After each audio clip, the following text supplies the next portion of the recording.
అయోధ్యలో భవ్య రామాలయం ప్రారంభోత్సవానికి ఓవైపు విస్తృత సన్నాహాలు జరుగుతూ ఉండగా సందట్లో సడేమియా అనే రీతిలో సైబర్ నేరగాళ్ల దృష్టి టెంపుల్ ట్రస్ట్ పై పడింది. రామ జన్మభూమి ట్రస్ట్ పేరుతో విరాళాల సేకరణకు fake Twitter handle, website develop చేస్తున్న వైనం బయటపడింది. దీనిపై విశ్వ హిందూ పరిషత్ ఫిర్యాదు చేసింది. ఫిర్యాదు వివరాల ప్రకారం సైబర్ నేరగాళ్లు సోషల్ మీడియా మెసేజ్లు సర్క్యులర్ చేస్తూ టెంపుల్ కోసం నిధులు అభ్యర్థిస్తున్నారు. నగదు లావాదేవీల కోసం క్యూఆర్ కోడ్లు ఇస్తున్నారు. ఇందుకోసం శ్రీరామ్ జన్మభూమి తీర్థక్షేత్ర అయోధ్య, ఉత్తరప్రదేశ్ పేరుతో fake social media page create చేసినట్లు గుర్తించారు. ఇందులో విరాళాల సేకరణ కోసం క్యూఆర్ కోడ్ సైతం పోస్ట్ చేశారు.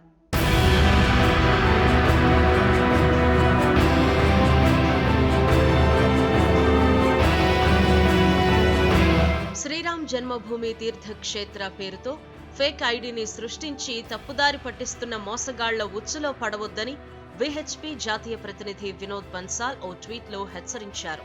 ఇలాంటి మోసగాళ్లపై చర్యలు తీసుకోవాలి అని కేంద్ర హోంమంత్రి అమిత్ షా, ఢిల్లీ పోలీసులు, ఉత్తరప్రదేశ్ డీజీపీ, యూపీ పోలీసులను ఆయన కోరారు. టెంపుల్ కార్యక్రమాల కోసం నిధుల వసూళ్లకు ట్రస్ట్ ఎవరికీ అధికారం ఇవ్వలేదని బన్సాల్ స్పష్టం చేశారు.